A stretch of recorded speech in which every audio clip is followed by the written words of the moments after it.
ఎఫెసీలకు రాసిన పత్రిక 3వ అధ్యాయం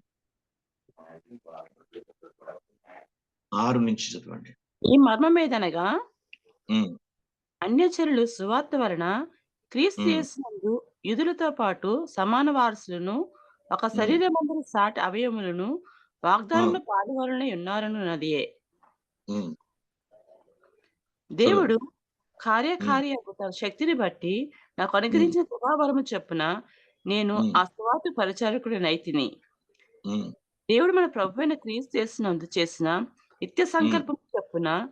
పరలోకములో ప్రధానులకును, హ్మ్. అధికారులకును సంఘము హ్మ్. ద్వారా తన యొక్క నానా విధమైన జ్ఞానము ఇప్పుడు తెలియబడవలనని హ్మ్. ఉద్దేశించి, శోధింప హ్మ్. శక్యము కాని క్రీస్తు ఐశ్వర్యమును అన్ని జనుల హ్మ్. ప్రకటించుటకును, సమస్తము హ్మ్. సృష్టించిన దేవునియందు పూర్వకాలం నుండి మరుగి ఉన్న ఆ మర్మమును గూర్చిన ఏర్పాటు ఎట్టిదో అందరికీ హ్మ్. తెలియపరచుటకును, హ్మ్.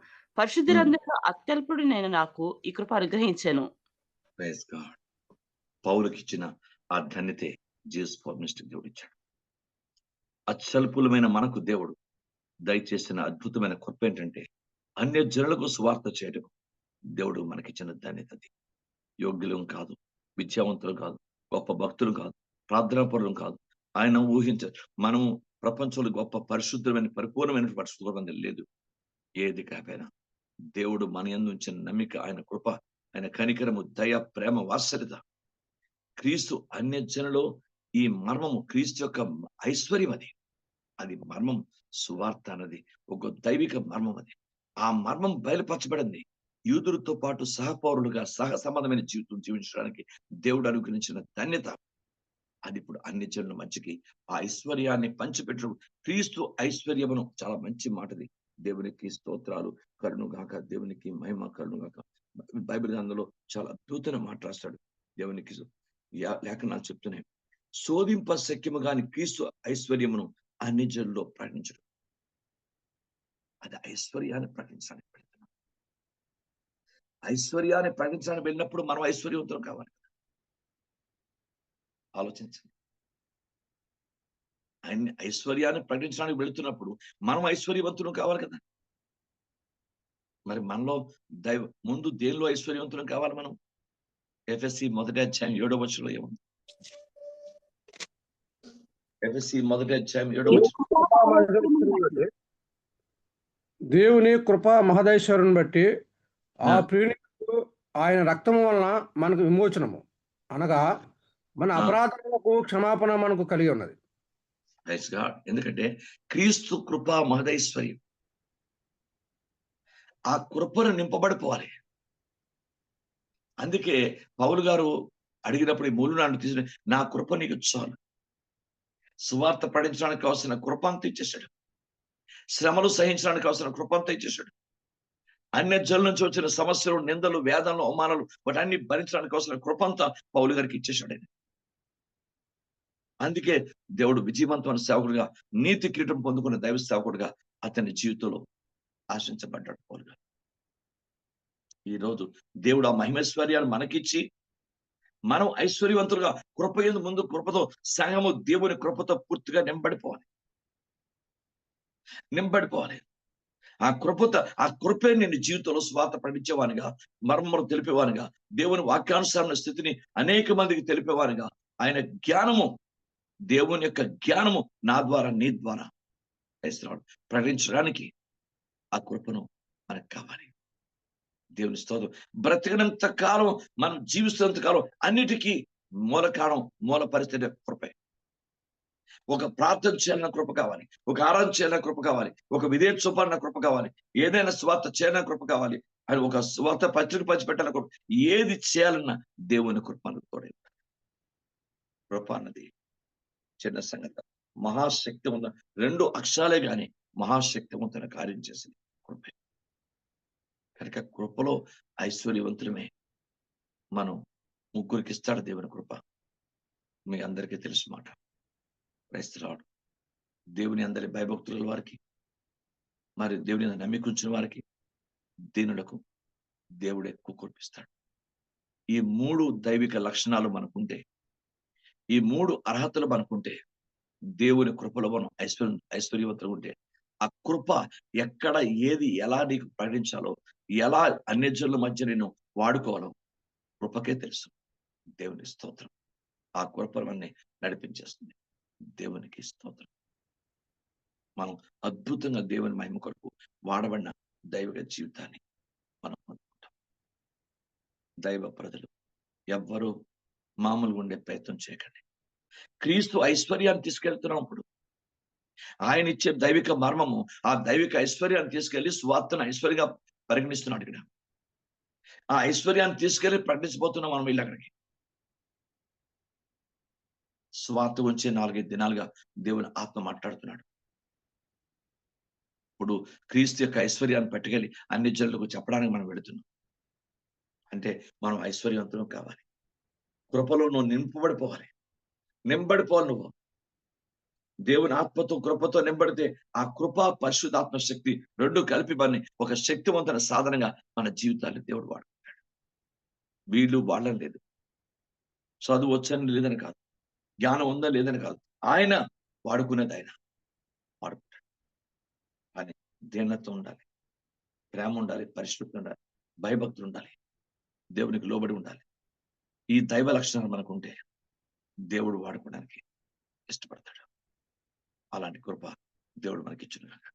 దేవా, నన్ను వాడుకో అన్న ఆత్మీయ పదం నీ దగ్గర ఉంటే, ఎంతకాలం నేను ఈ లోకంలో ఉద్యోగాలు చేసిన, వ్యాపారం చేసిన, డబ్బు సంపాదించిన తాత్కాలికమే, కనుక నన్ను వాడుకో తండ్రి. నా బ్రతుకులో నీ కోరిక ఏదైనా చేయాలని ఆశ ఉంది, వాడుకో అయ్యా. అందరూ ప్రభువా నన్ను వాడుకో అని చెప్పండి. నన్ను వాడుకో అయ్యా, వాడుకో, వాడుకో. భర్తగా ఉన్న భర్తనిచ్చాడు, భార్యగా ఉన్న భార్య ఇచ్చాడు, పిల్లలుగా ఉన్న పిల్లలు ఇచ్చాడు. ఆయన కుటుంబాలకు కావాల్సిన ఏ అవసరాలు క్రీస్తు మహిమలో తీరుస్తున్నాడు. మన పిల్లలకు కావాల్సిన ఉపకారాలు చేస్తున్నాడు. మన కుటుంబాల్లో దేవుడు కార్యం చేస్తున్నాడు. కానీ ఇంకా నేను ఈ పరిస్థితి కాదు, నన్ను వాడుకోయ్యా, నన్ను వాడుకో. నీవెప్పుడు వచ్చినా నేను వాడుకలో నేను దేవుని దగ్గరికి ఎత్తబడాలి. నీవు నన్ను వాడుకుంటుండగా నేను దేవుని దగ్గరికి ఎత్తబడాలి. సువార్తలో ఉన్నప్పుడు దేవుని దగ్గరికి ఎత్తబడాలి. దేవుని రాజ్యానికి ఎత్తబడాలి. దేవుని మహిమ కొరకు అలాగూ దేవుని రాజ్య పరిచయం చేస్తూ నిన్ను గణపరచాలి. ఎంతో మందికి క్రీస్తు యొక్క దైవిక ఐశ్వర్యాన్ని నేను పంచిపెట్టాలయ్యా. నీవు నాకు ఇచ్చిన ఆ దైవిక ఐశ్వర్యాన్ని నేను పంచిపెట్టాలి, ఆ మర్మాన్ని. అయ్యా, అలా నన్ను వాడుకో అయ్యా, నన్ను వాడుకో. నీ రాజ్య యొక్క సువార్త యొక్క ఐశ్వర్యాన్ని, నేను క్రీస్తు యొక్క ఐశ్వర్యాన్ని ఎంతో మందికి పంచిపెట్టే ధన్యతలో నన్ను వాడుకోమని ప్రతి ఒక్కరూ ప్రార్థన చేసుకోండి. వాక్యం వింటుండగానే ప్రభు యొక్క ఆత్మ మిమ్మల్ని తాకును గాక. ప్రతి హృదయంలో పరిశుద్ధాత్మ దేవుడు కార్యం చేయను గాక. ఆ దైవిక భారం ప్రతి ఒక్కరిలో యేసునామములో పెట్టును గాక. ప్రతి ఒక్కరు దేవుని ఆత్మతో నింపబడుదురు గాక. ప్రతి ఒక్కరు క్రీస్తు యొక్క ఐశ్వర్యం ప్రకటించే శక్తివంతులు అగుదురు గాక. ప్రతి ఒక్కరు దేవుని కృపతను, దేవుని ఆత్మతో, దేవుని శక్తులు నింపబడుదురు గాక. క్రీస్తు యొక్క మహిమను, క్రీస్తు యొక్క ఐశ్వర్యాన్ని, క్రీస్తు యొక్క దైవికమైనటువంటి మర్మమును ప్రకటించగల శక్తివంతులుగా సంఘంలో ప్రతి ఒక్కరిని దీవించబడుదురు గాక. కనుక ఎవరు మామూలుగా ఉండటానికి లేదు. అందుకే యవ్వనస్తులు అందరూ ప్రిపేర్ కండి. నా వంతు నేను చేయాలి ప్రభా, నీ వంతును నా చేసిన దీవిస్తున్నావు. నా వంతు నేను ఏం మిగిలిందో, ఏం చేయాలో అది నేను చేయాలి ప్రభా. ఆ భారం, ఆ ప్రార్థన, ఆ వాక్య దైవిక స్థితిని కావాలి. దేవునికి స్తోత్రం. ఎంతసేపు వన్ వే ట్రాఫిక్ లో ప్రభు నుంచి మేళ్లు పొందుకునే స్వార్థపరులుగా మిగిలిపోకూడదు. మనం ఆయన చిత్తాన్ని జరిగించే దైవిక వ్యక్తులుగా మనం ఉండాలి. దేవునికి స్తోత్రం కలుగును గాక. బైబిల్ గుర్తు జ్ఞాపకం చేసుకుని, క్రీస్తు యొక్క మహిమ ఐశ్వర్యమది, ఆయన సువార్త ఐశ్వర్యమది, ఆయన మర్మము ఒక దైవికమైన మర్మం ప్రకటించడానికి మనం పెడుతున్నాం. క్రీస్తు ఐశ్వర్యాన్ని అనేక మందికి ఇవ్వడానికి పెడుతున్నాం. గుర్తుపెట్టుకోండి, మనం ఐశ్వర్యవంతులు ఉండాలి. 1 కొరింథీయులకు రాసిన పత్రిక 1వ అధ్యాయం 5 నుంచి 7 వరకు. క్రీస్తుని గూర్చిన సాక్ష్యం మీరు స్థిరపరచబడినందున ఆయన మీరు ప్రతి విషయములోను, అనగా సమస్త ఉపదేశములోను, సమస్త జ్ఞానములోను ఐశ్వర్యవంతులైతిరి. కొరింథీ సంఘానికి భక్తుడు పౌలు గారు చేతో పలుకుతున్నాడు. వాళ్ళు దేనిలో ఐశ్వర్యవంతులు? వాళ్ళు మరి చదవండి. క్రీస్తుని గూర్చిన సాక్ష్యములు స్థిరపరచబడినందున ఆయన యందు మీరు ప్రతి విషయములోను, అనగా సమస్త ఉపదేశములోను, సమస్త జ్ఞానములోను ఐశ్వర్యవంతులైతిరి. ఉపదేశంలో, జ్ఞానంలో ఐశ్వర్యవంతులు ఐశ్వర్యాన్ని పట్టుకెళ్ళి మనం అన్ని జనులకు పంచిపెట్టాలి. Praise God. ముందు మనం ఐశ్వర్యవంతులు అయిపోవాలి. దేవుని స్తోత్రం. ప్రభువా నన్ను ఐశ్వర్యంతో నింపుతాడు. ఆ ఉపదేశాన్ని ఎలాగా నేను ఉపదేశం చేయగలను? నీ వాక్యాన్ని క్లియర్గా అనేక మందికి అర్థమయ్యేటట్టు దైవోపదేశం ఎలా చేయాలి? ఆ అభిషేకం, ఆ కృప, ఆ వాక్కు నాకు ఇవ్వండి ప్రభా. 5 ఉన్నారు కదా అపోస్తులు, సువార్తికులు, కాపరులు, అపోస్తులు, ప్రవక్తలు, ఉపదేశకులు. 5 మినిస్ట్రీ. దానిలో ఉపదేశకులుగా టీచర్స్, ఉపదేశకుడు టీచర్. ఆ టీచర్ అభిషేకం వేరు, ఉపదేశకుని అభిషేకం వేరు. దేవుని స్తోత్రం. అందుకే బైబిల్ అంటాడు, నేనెట్లు నా సేవకుని ఉపదేశమును తోసివేశాను. సామెతలు 5 అంటాడు. అయ్యో, నేను ఎంత భయంకరమైన పరిస్థితి, ఆ దైవజనుడు చెప్పే ఉపదేశాన్ని ఎందుకు నిర్లక్ష్యం చేశాను? బాధపడతారు బైబిల్ గ్రంథంలో. కనుక మనం ఉపదేశకులుగా మారాలి, నువ్వు ఉపదేశించేవారుగా మారాలి. ఆ జ్ఞానాన్ని, ఐశ్వర్యాన్ని కలిగి ఆ దేవుడు ఏదైతే మర్మం ఉందో, యేసయ్య మర్మాన్ని, యేసయ్య యొక్క ఐశ్వర్యమైన స్వార్థ ఉందో అది ఇతరులకు ప్రకటించగలిగినటువంటి స్థితి, ఆ దైవ స్థితి మనకు ఉండాలి. అందరూ నేర్చుకోండి, ప్రతి ఒక్కరూ నేర్చుకోండి. దేవుడు ఎక్కడ ఎవరిని ఏ రీతిలో ఏ స్థాయిలో ఎలా వాడుకోవడం అని మనకు తెలియదు. నన్ను వాడుకోని ప్రార్థన చేసి ఈ దైవిక స్థితిని, ఐశ్వర్యం నాకు ఇవ్వండి తండ్రి. దేవునికి ఈ మంచి దైవిక కార్యంలో నన్ను వాడుకో ప్రభా ప్రార్థన చేయాలి. క్రీస్తు యొక్క దైవిక ఐశ్వర్యాన్ని మనం పంచిపెట్టడానికి పెడుతున్నాం. దేవుని స్తోత్రం. ప్రభువారు రొట్టెలను పంచిపెట్టాడు. ఆ రొట్టెలను పంచిపెట్టక ముందు దేవుని ఐశ్వర్యాన్ని పంచిపెట్టాడు. దేవుని స్తోత్రం. 3 దినాలు వాళ్ళు ఉపవాసం ఉండి అక్కడే ఉంటే వాళ్ళందరినీ వీళ్ళు ఆకలితో ఇక్కడే ఇదైపోకూడదు, కళ్ళు తిరిగి వాళ్ళు పడిపోకూడదు, స్పృహత పడిపోకూడదు. అందుకని వాళ్ళు 3 దినాలు ఆకలి ఎరగరు. కంపెడి ఉపదేశంతో నిండబడిపోయారు వాళ్ళు, హృదయాలు, మనసులు, ఆత్మలు. ఆయన ముందు ఆ ఐశ్వర్యాన్ని ఇచ్చాడు. బైబిల్ గ్రంథంలో కొండ మీద ప్రసంగం. ఆ తర్వాత వాళ్ళకి 5 రొట్టెలు 2 చిన్న చేపలు తీసుకొచ్చి వారిని తృప్తి పరిచే విధంగా వాళ్ళకి ఆహారం పెట్టాడు. క్రైస్తవ బైబిల్ గ్రంథం చెప్తుంది, ఉపదేశం అనేది గొప్ప అద్భుతమైన కార్యం చేస్తుంది. దేవునితో ఉపదేశించబడాలి. ముందు ఎంత ఉపదేశించబడతామో ఆ వాక్యం అవగాహన చేసుకొని మనం కూడా ఉపదేశించే శక్తిని, ఉపదేశించే అభిషేకాన్ని, ఉపదేశించే దైవిక కృపను మనం కూడా పొందుకొని దేవుని వాక్యాన్ని ఉపదేశించాలి. దేవునికి స్తోత్రం. దేవునికి స్తోత్రం. జ్ఞాపకం చేసుకోండి. లేఖనాలు చెప్తున్నాయి, మీరు జ్ఞానములోను ఉపదేశములోను ఐశ్వర్యవంతులైతే. కొరింథీ సంఘానికి రాస్తున్నాం. ఆ దైవ జ్ఞానం నిండిపోవాలి. పనికిమాల జ్ఞానాలు అన్ని తీసేయండి, అనవసర జ్ఞానాలు తీసివేయండి. క్రైస్తవం ఎవరికి ఎలా ఎదురు జవాబు చెప్తామా, ఎవరిని ఎలా ఎదిరిస్తామా, ఆ పనికిమాల జ్ఞానం అంతా పక్కన తీసేయండి. కుయుక్తి కలిగిన జ్ఞానం అసలు దేవుడు ఒప్పుకోడు.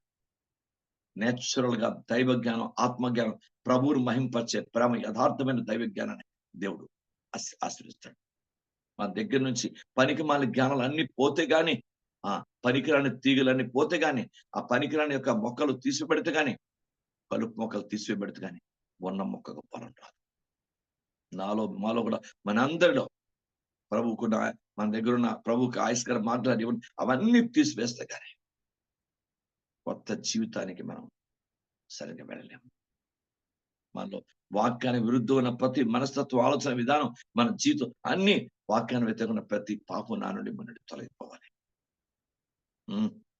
పక్క దేవుడు అద్భుతం చేయాలంటే చూస్తాడు. గుర్తుపెట్టుకోండి, ఆయన చూడకుండా, ఏం చేయకుండా, ఏమీ లేకుండా ఏదో అద్భుతం చేసి నేను ఆశ్రయిస్తాను అనుకుంటే భ్రమలో బతుకుతున్నావు. గుర్తుపెట్టుకో. దేవునికి స్తోత్రం కరుణగాక. గుర్తుపెట్టుకోండి, ఒక రాకెట్ ని చంద్రగ్రహం కానీ మరో గ్రహానికి కానీ పంపించడానికి కొన్నిసార్లు కొన్ని సంవత్సరాలు సైతం కష్టపడి ఆ స్పేస్ ని తయారు చేసి అది పని కొరకు వెళ్తుందో ఆ పనిని సఫలీకృతం చేసి రావడానికి అన్ని పరిస్థితులను దానిలో అనుకూలపరిచి శాస్త్రవేత్తలు శ్రమించి వాళ్ళు దాన్ని ప్రయోగిస్తారు. ఒక గ్రహంలోకి ఒక స్పేస్ షటిల్ లేక ఒక ప్రయోగం చేయడానికి, ఒక వ్యక్తిని పరలోకం పంపించడానికి జ్ఞానం కాదు, ఇది కాదు, ప్రాణాన్ని పెట్టి చెడేసి శాస్త్రవేత్తలు జ్ఞానం కాదు, ప్రాణం పెట్టేశాడు సిలువలో. ఒక వ్యక్తి పరలోకం వెళ్ళాలంటే ఖచ్చితంగా ఆయన మరణమే, ఆయన సమస్తమైనటువంటి రక్తమే, ఆయన త్యాగమే ఈనాడు ఒక వ్యక్తి పరలోకాన్ని వెళ్ళడానికి కారణమే. ఆలోచించండి. ఒక స్పేస్ కొన్ని కోట్ల రూపాయలు ఖర్చు అవుతుంది. ఒక స్పేస్ ఒక చంద్రమండలానికి ఒక ఒక స్పేస్ పంపించాలంటే ఏదైనా ఒక ప్రయోగం చేయాలంటే కోట్ల మీద ఉంటుంది. అంత డబ్బు ఏర్పరిచి దివారాత్రాలు కొంతమంది షిఫ్ట్ ప్రకారం ఆయన శాస్త్రవేత్తలు పనిచేసి అలాగా కష్టపడి తయారు చేసిన పొరపాటు విఫలమైతే వాళ్ళందరూ తలపట్టుకోవాలి. కానీ విఫలమవకుండా అన్ని విధాల వాళ్ళు జ్ఞానంతో దాన్ని సరైన తయారు ప్రయోగం చేసి అంతరిక్షానికి వాటికి వీటికి పంపిస్తుంటారు.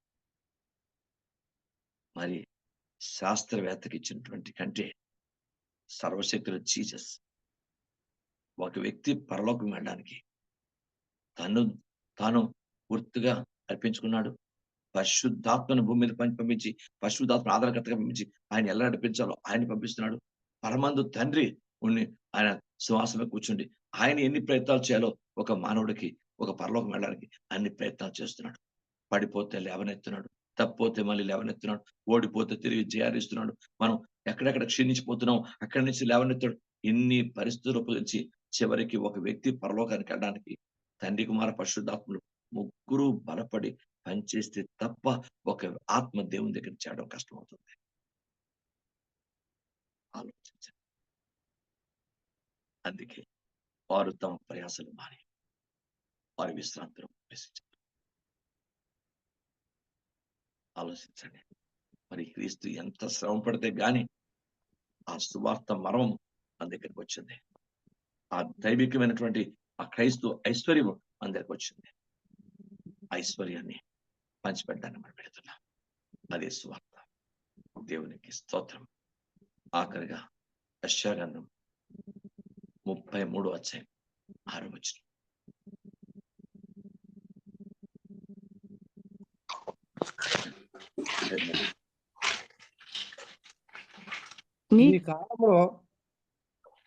నీ కాలంలో నియమబడినది స్థిరముగా నుండును, రక్షణ బాహుళ్యమును బుద్ధి జ్ఞానముల సమృద్ధి కలుగును, యెహోవా భయము వారికి ఐశ్వర్యము. దేవుని భయమే మనకి ఐశ్వర్యం. ఎంతమంది భయం ఉంటే దేవుని పట్ల వనకాలండి. కేర్లెస్ పీపుల్ అసలు దేవుడు కేర్ చేయడు. రెస్పెక్ట్ లేని వ్యక్తులు అసలు దేవుడు ఒప్పుకోడు. మూర్ఖులు అసలు ఒప్పుకోడు. వ్యక్తిగా ఉంటాడు దేవుడు. గర్విస్తులు అసలు సాయం చేయడు. పక్క గ్యారంటీ ఇది. రెక్లెస్ గా కేర్లెస్ గా అన్నట్టుంటే అసలు లెక్క చేయడు దేవుడు. బైబిల్ గ్రంథం చెప్తుంది, ఎవడు నా మాట విని వణుకుచున్నాడు వాడిని నేను దృష్టించున్నాను. ఆ మాట వినడానికే తగిన స్థితి కావాలి, ధ్యానత్వం కావాలి. మాట చెప్తుంటే సెలవులు చూసుకొని నవ్వుకొని కేకలేసుకొని దైవవాక్యం అపహాస్యాలు ఆడుకొని ఆలోచించండి. ఎక్కడదా నీకు భవిష్యత్తు? దేవుడిని భవిష్యత్తు దీవిస్తాడని ఎలా ఎక్స్పెక్ట్ చేస్తాం? రైస్ గారు సూటిగా మాట్లాడుతున్నాడు. సూటిగా అడుగుతున్నాడు. దేవుడు కార్యం చేస్తాడని ఎలా ఎక్స్పెక్ట్ చేస్తాం? ఆయన మాట విని వణుకు వాడిని ఆయన దృష్టిస్తారు.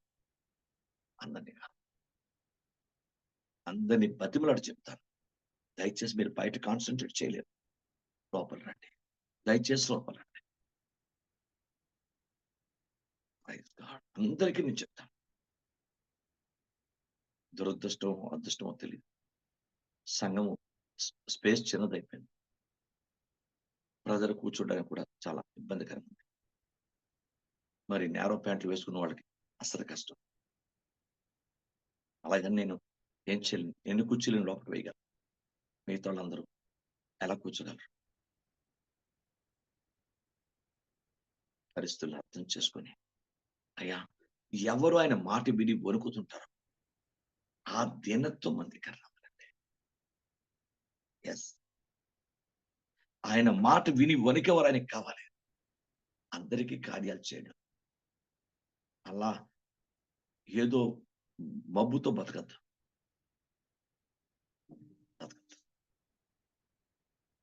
పాస్టర్ గారు ప్రార్థన చేస్తారు, కార్యం జరిగిపోతుంది.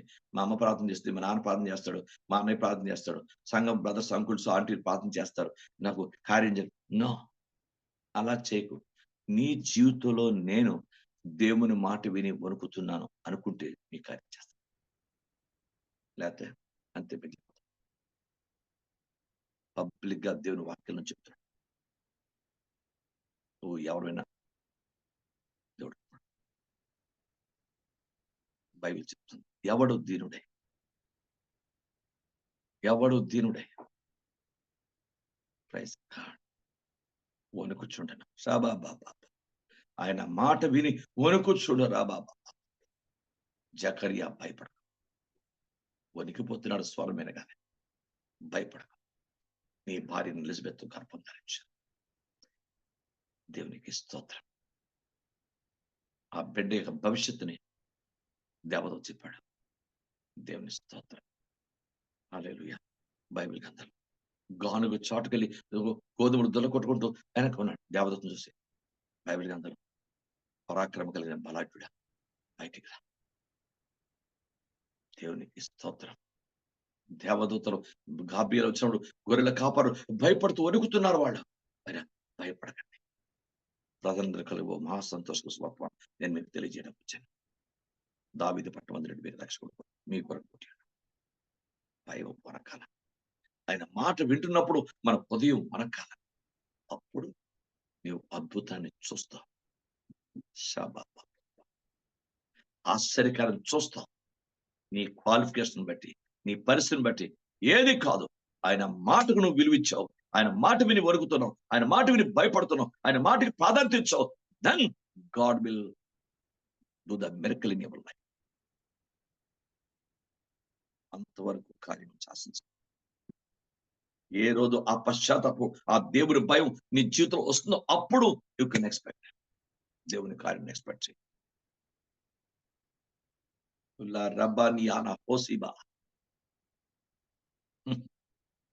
పాస్టర్ గారు ప్రార్థించిన, దైవ సంఘం ప్రార్థించిన, ముందు నాలో మీలో సరైన మార్పు లేకపోతే గాడ్ విల్ నాట్ యాక్సెప్ట్. పరిశుద్ధ లేఖనం ఉన్నది ఉన్నట్టు పరిశుద్ధాత్మ దేవుడు మాట్లాడుతున్నాడు. మనుషులు గొప్ప కొరకో, మనుషులు దేని కొరకో చెప్పాల్సిన పని అంత అవసరం నాకు లేదు. అసలు దేవుని ఆత్మకంత లేదు నాకు అసలు అవసరం. డైరెక్ట్ గా మీరు కావాలంటే లేఖనం చూడండి. దేవునికి స్తోత్రం. హెబ్రీ 5:7 చూడండి. మనుషులు సంతోషపెట్టే మాటలు బొజ్జగించే మాట కాదు. బైబిల్ చూడండి, ఖచ్చితంగా 100లో చూడండి. దినాల్లో మహారోదనంతోనూ కన్నీళ్లతోనూ తను మరణం నుండి రక్షింపగలవానికి ప్రార్థనలను యాచనలను సమర్పించి భయభక్తులు కలిగిన ఆయన అంగీకరింపబడింది. చూడండి, యేసుక్రీస్తు ఎప్పుడు అంగీకరించబడ్డాడు? ఆయన భయభక్తులు కలిగి కన్నీళ్లు కార్చి యాచన సమర్పించి దేవుని అందరి భయభక్తులు రావడై ఉన్నందుకు అతడు అంగీకరించబడింది. He was accepted by father. అంగీకరించబడ్డాడు. ఆఫ్టర్ ఆల్ మనం కదా, దేవుని కుమారుడు జీసస్ కే ఆ పరిస్థితి ఉంటే మనం ఆఫ్టర్ ఆల్ కదా, మనం భయం లేకుండా ఏమి లేకుండా మనం నేనైనా మీరైనా దేవుడు నా పట్ల కార్యం చేయాలన్నా, దేవుడు మీ పట్ల కార్యం చేయాలన్నా ఆయన మాట విని ఉల్లబెన్ని హసి మొన కొరిమా నువ్వు వనకాల వనకాల వనకాల remove every pride from us. మనలో ఉన్న ప్రతి గర్వాన్ని మీరు తీసివేసుకొని ఆ ఎగతాళి రెక్లెస్నెస్ తీసేసుకోండి. భవిష్యత్తు ముఖ్యమా, ఈ లోక పరిస్థితున్నటువంటి వాక్యాన్ని వ్యతిరేక మనస్తత్వం ముఖ్యమా? ఆ దైవవాక్యం వ్యతిరేక ప్రతి స్థితిని తీసివేయండి. అప్పుడు గాడ్ విల్ యాక్సెప్ట్ ఇట్. కయ్యను అతని అర్పణ లక్ష్య పెట్టలేదు. ఒప్పుకోడు. దేవుడు సేమ్ కయ్యన్లో ఉంటావా? Praise God. కయ్యన్లా ఉంటావా? హేబెలు అతని అర్పణ ఆయన లక్ష్య పెట్టాను. దేవుని స్తోత్రం. హేబెల్ మాదిరిగా ఉంటావా బైబిల్ అందులో? అందుకే ముందు క్రీస్తు ఐశ్వర్యాన్ని ప్రకటించాలంటే మనం ఐశ్వర్యవంతులు ప్రార్థనలో, వాక్యంలో, విశ్వాసంలో, లేక దేవుని కృపలో, మనం దైవ సంబంధంగా, మనం జ్ఞానంలో, మనం ఉపదేశంలో ఐశ్వర్యవంతులం కావాలి. దేవుని భయము కలిగి మీరు వణుకుతుండాలి. అప్పుడు ఆయన మనం దృష్టిస్తాడు. ఎవడు నా మాట విని వణుకుచుండనో వాన్నే నేను దృష్టించున్నా. దేవునికి స్తోత్రం. హల్లెలూయా. నాకు మీకు కూడా ప్రభు ఆత్మ సూటిగా సూటిగా మాట్లాడతాడు.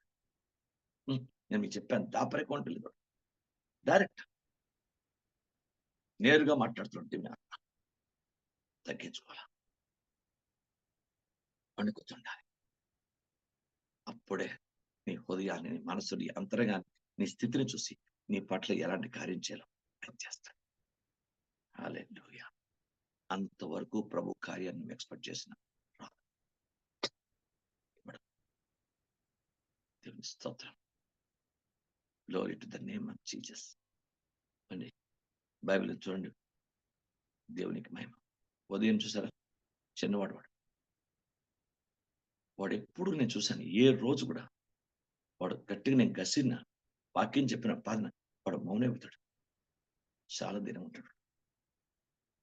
సందర్భం వచ్చింది, దేవుడు ఒక్కసారి ఎప్పుడో సంవత్సరాల క్రితం ఎక్స్పెక్ట్ చేయ వాడు ఊహించలేదు, ఇంట్లోకి వెళ్ళి వచ్చాడు. అది ఇప్పుడు పనిచేసి అలాగా ఒక దేశం వెళ్ళడానికి కల్లో కూడా వాళ్ళు ఊహించలేదు. నిన్న చెప్తున్నారు దేవి, అస్సలు ఊహించలేదు నేను. దేవుడు ఎంత అద్భుతం చేశాడు పాస్టర్. అంతే, దీనిలో దేవుడు ఆశించేస్తాడు. ముందు భయపడడం నేర్చుకోండి. బైబిల్ అందులో ఉంది, దేవుని అందరి భయభక్తులు కలిగి నేర్చుకోవాలట దాన్ని. ఆ భయమే మనకు ఐశ్వర్యం. అది ఆ భయమే మన జీవితంలో గొప్ప ఐశ్వర్యం. అది నేర్చుకుంటే ఉన్నత స్థానానికి వెళ్ళిపోతారు మీరు. సంఘంలో ప్రతి ఒక్కరిని దేవుడు పైకెత్తేస్తాడు. అది లేకుండా మేము చేసిన నో యూస్. రైతు దేవునికి స్తోత్రం. ప్రార్థన చేయండి. మనకు కూడా కొంచెం విశాల మందిరం కావాలి. అందరూ చైర్స్ లో కూర్చోవాలి. నేరో ప్యాంట్ వేసుకున్నాడు, లూజ్ ప్యాంట్ వేసుకున్నాడు, పంచి కట్టుకున్నాడు,